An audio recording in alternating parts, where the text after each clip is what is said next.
1300 रुपया ये 50 रुपये तेल भी सर रोटी भी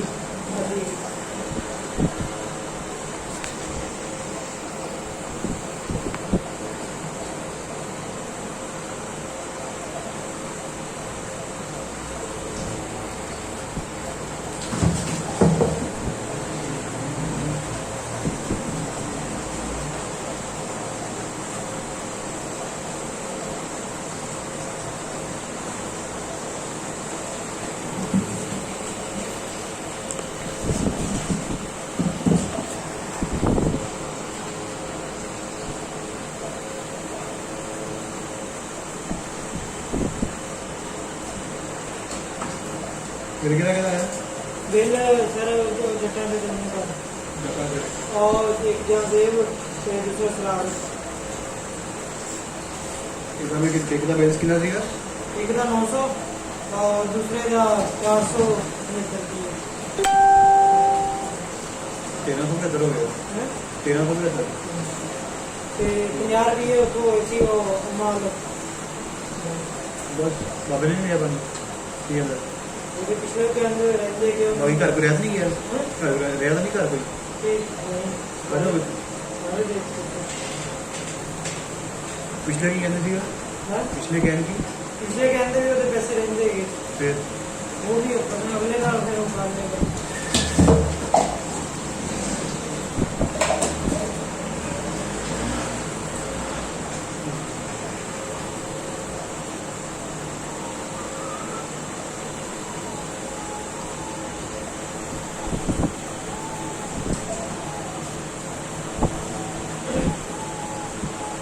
और सर नाले ना दूसरी दुनिया की काफी तक आया उधर देखा ये नहीं और सर दूसरा कार्बोहाइड्रेट ना वो बना रहे हैं और राणा बास से भी दे देता है तो उन्होंने बताया राणा बास वो और कहना महीने के साथ करना होता है हो गया एक 5 तरीक का और एक 5 का साथ कल कितने बजे आएंगे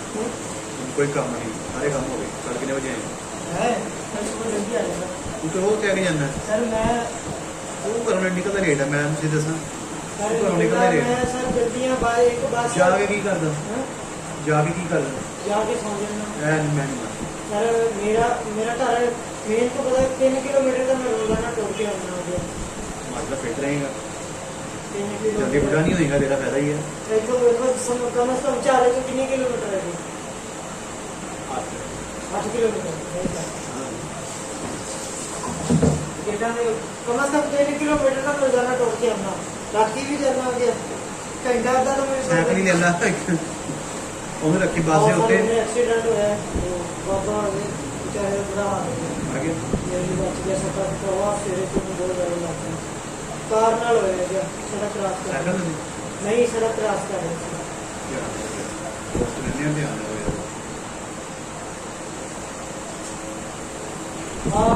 राइट अच्छा सर वो निकलो कैन से लिखो सर 4 राइट सिक्स वाले थे 3 पॉकेट वाले थे 2 शार्प वाले थे 1 जाल का 2